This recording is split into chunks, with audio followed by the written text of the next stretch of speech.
The best lithium miners on the ASX are up between 47 and 119% over the last month.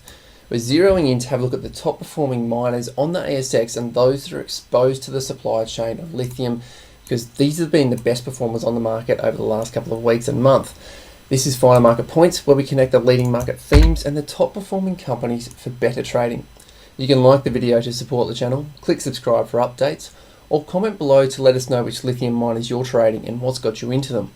Now, when we have a look at the miners on the ASX, we do see some familiar names and some other names that have recently come to the boards and recently come to the forefront as being the best performers. Now, when we jump in, we do have a look on screen and we can see the chart on the left-hand side. This is going to be the daily chart over the last year in a candlestick formation, with the red line being the 200-day moving average, the green line the 50-day, and the 10-day being this blue line here. The volume is the histogram down the bottom. Then we move to the right hand side, we can see the ticker, the names of the company, the weekly, the monthly and the quarterly performances, but what we're focusing on is the monthly performances at the moment. Now, we also have, for context, the other minerals on the other minerals and commodities that are used in electric vehicles, because cobalt, lithium, nickel, tin and copper are also proxies for electric vehicles, but also show us what lithium has been doing as well, or the electric vehicles, we should say. For the month, we can see lithium has been the strongest at 16.45%, and that is from the commodity perspective. We can see throughout April to September, they pretty much flatlined, and then they kicked in a gear again throughout September, October, and we're going to see how that's impacted the best miners on the ASX. We also see nickel, tin, copper, their performances over the month. Nickel's been second place at 9.5%, but we're going to jump in and have a look at the best performers on the ASX for the companies. We start off at number 6 being AGY. This is a company that's been forming what was a high and tight flag on the left hand side here, January through February. That's been a phenomenal pattern for those who have traded lithium companies and a lot of the electric vehicles, because they have been, it's a very high performing company, high performing pattern we should say, and very explosive. So when you see a 100% move, so we've come from 6.5 cents to 18 cents, then you get a congestion. There is a high likelihood if it breaks that congestion to the upside with a strong volume, it can put on that percentage, that actual price gain once again with high probability. Didn't in this case, but it formed what was called a cup and handle. So we do see this basing pattern throughout February, March, April, May, June, July. We start to climb back up. This basing pattern on the 200-day moving average in May, we see the volume drop off significantly. Then it starts to climb the right-hand side of the cup. Falls back down, but maintains the 50-day moving average, this time being the green line, and then climbs back up, attempting to get up to these highs, but then fails. When it fails, it pushes back down mildly and then forms the handle part of the cup and handle. Then it breaks out with strong volume, and this is what's called a pocket pivot. So those of you who are interested in learning more about that, you can click on the link in the description below about what Gil Morales and Chris Kacher, being disciples of William O'Neill, coin this as the pocket pivot. We're looking at this breaking out from the 10-day moving average. We will zoom in to get a really good look at that. Breakout of the 10-day moving average from a consolidation period, while the 50-day is over the 200-day moving average and the 10 days above the 50. So that's basically an uptrend, but a sideways consolidation and breaking out from an explosive movement with huge volume, this green candle down the bottom here, on a good strong candle indeed. So that breaks out, that is a pocket pivot. It gives a retest, which Mark Minervini, those who follow him, do know that in these markets he's been looking for them to throw back and come back to the breakout level as being the buy point, which it does provide, and then travel sideways along that buy point, sitting on these former highs as a bit of support, congesting sideways and then exploding out to be the rally that's got us into the 6th best performance of 47% over the last month. That's AGY breaking out of that cup and handle formation, and want to really learn more about those patterns indeed. Then we move on up and have a look at the 5th best performer. We're looking at LPI. Now, lithium power, similar sort of movement here. We've got the cup and handle, but what we see on the left-hand side throughout this same period, this becomes an inverted head and shoulders. So we've got the left shoulder coming down here, a bit of a rally, fails to get up, comes back, breaks under the 200-day moving average, rounds out a bit of a base, climbs back up with a bit of power, good surge and high volume to climb out of the pattern, but fails, breaks over this swing high, resistance, but then fails back over here and comes back under for that handle, for the cup and handle side of things. But because it had the shoulder here as well, we've got the left shoulder, the head, and then the right shoulder, inverted head and shoulders to break out. Then we do see this congestion tight and tight. tightening and turning sideways, but in a volatile fashion, which is generally not what we want to see from a volatility contraction. We want to see that contract, that volatility. But it does explode, break out with good strong volume, comes from 30 cents, getting up to where it closed yesterday over 54 cents.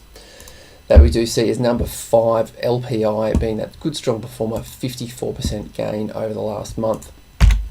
Moving on for 4th position is a name that we've seen many times before over the last 12 months, because LKE has been a stellar performer, coming from 10 cents and under less than 12 months ago to getting over $1 yesterday in the trading session.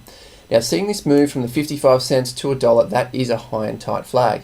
This congestion is barely a flag. It's barely been tight enough or long enough to be considered a flag, and it's broken out and traded up with good strong volume seen on this candle, yesterday's candle, with high volume.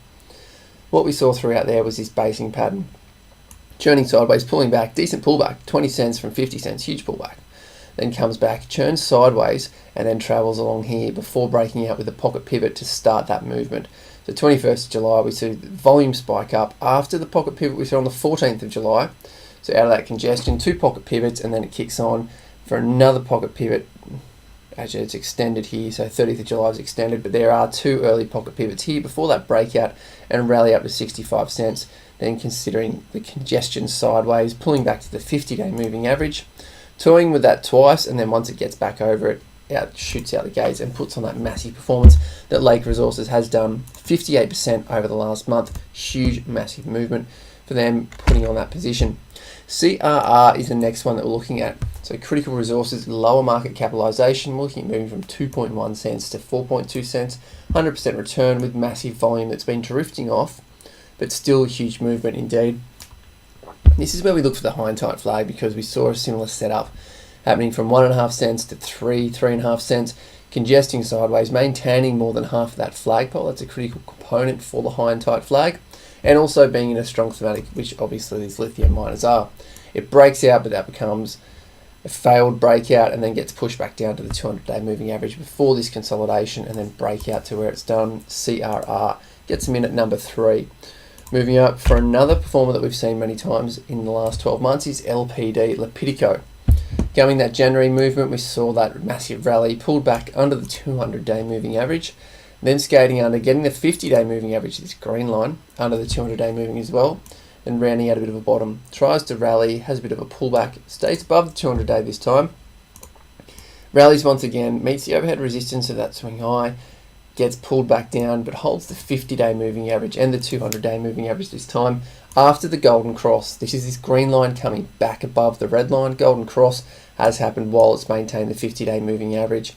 Then some tight closes. If we're looking at Wyckoff theory, this is a critical component here. Some tight closes and seeing that selling has been exhausted, really not moving much, and then the volume really drying up. If we're looking at that from volatility contraction pattern, we're going to have to pull that out further, but it's unlikely to really meet that criteria. 1, 2, 3, possibly. Depends on how you want to cast the net, but definitely not a profit earner from Mark Minervini's perspective. So we pull that in to see that it is up 4.2 cents from 2.1, 100% gain. Whether that consolidates up in the top half of the flagpole, time will tell, but that would be the tell for a high and tight flag to see whether that could put on another 2.1 cents to gain back up there.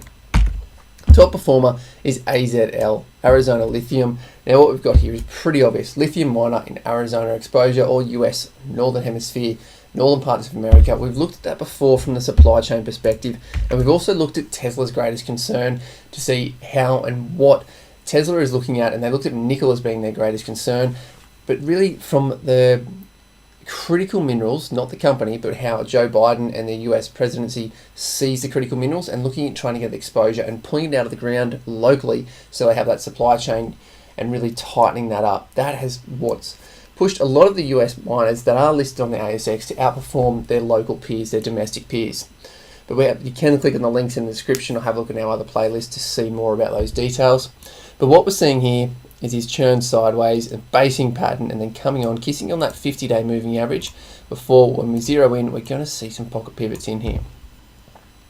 So the pocket pivot, the first one down here, 2nd of August, you've just got them huge volume after tight consolidation, but it's a low close, lower half Mars close, so that is a bit of a concern, but technically it's a pocket pivot before it explodes out for 4.8 cents. churns sideways once again, comes in consolidation, and we're seeing the same thing here with huge volume, gets sold down from the upper week, so lower than a half Mars close. Still, it does meet the criteria on the 30th of September, a strong candle, strong close, and this volume is higher than the last 10 days, any down days in that period. Extending that on, there's pocket pivot number 1, and then we do see pocket pivot number 2, again lower than half Mars, so up to you whether you want to take that. But it is coming out of this blue line, the 10-day moving average, and then pocket pivot here explodes out with good strong volume to kick along over 4.8 cents out of this congestion period and breaking what Gary Glover would call the B wave, these swing highs. And then it really starts kicking in with more and more volume climbing that wall. So we do see the pocket pivots gave the early indication from that pattern, and if we pull this out, getting rid of the most recent climb, we'll see if there's a volatility contraction pattern. One contraction, whether that's the first one or you continue this down below the 200-day moving average as the first. There's the second. The third one is actually bigger than the second, so that's concerning. But then we do see more contraction tightening up here. So whether that's one that you would apply to this pattern, then use the pocket pivot as the timing mechanism to enter those trades is really up to you. But what we do is we'll bring this out to have a look at how these performed over the last quarter to get some context of how these have been. Some of the better performers have actually been moving over the longer period of time, and then we'll see it on the yearly basis. Because we do see Arizona 147, but most of that 119 has been in the month. Argosy, AGY 77 over the quarter, 47 in the last month. Lithium, interestingly, 75% over the quarter, and we do see it's outperformed most of these miners over that quarterly period. A lot of them outperformed throughout the first part of this year, 2021. So the commodity itself is playing catch up while these companies, whether they're raising capital or whatever they're doing, to update consumers, investors. Then we bring this out to have a look at how they performed on the yearly basis. Because there's massive changes in that performances, because that's where we do see the miners have outstripped the commodity itself. Here we've got lithium up 160% for the year, but we've got Lake Resources 289, Arizona 242, Argosy 186, and Lepidico 176. They're all outperforming the commodity itself at 160%. Comparing to the other battery minerals, we've got cobalt at 54%, tin 73. Tin, we have seen some in the last couple of months. We've seen some patents listed for the next phase of batteries and how much they use tin for. Copper 33 and nickel 25. We're getting into context there with the rest of the markets and the indices, because we're coming into 20% for the Australian market, which is well and truly underperformed the US markets. They're the best performers, and if we're looking back and casting that lens even further, you can click on the link in the description below to see how the lithium miners have broken out over the last 12 months and how one small company, one director, insider buying kicked off this massive movement that we saw throughout May, June, July that really kicked in the next leg of the second half of the year for lithium miners. So that's an interesting look in there for how the lithium miners all progressed and worked like dominoes over a matter of about 2 months, of the leaders running first, and then the medium, and then the laggards actually coming up and performing as well, and then pulling out these lower level companies or more recent listings. Thanks for joining us. Again, like the video to support the channel, click subscribe for updates, and comment below to let us know the lithium miners that you're trading.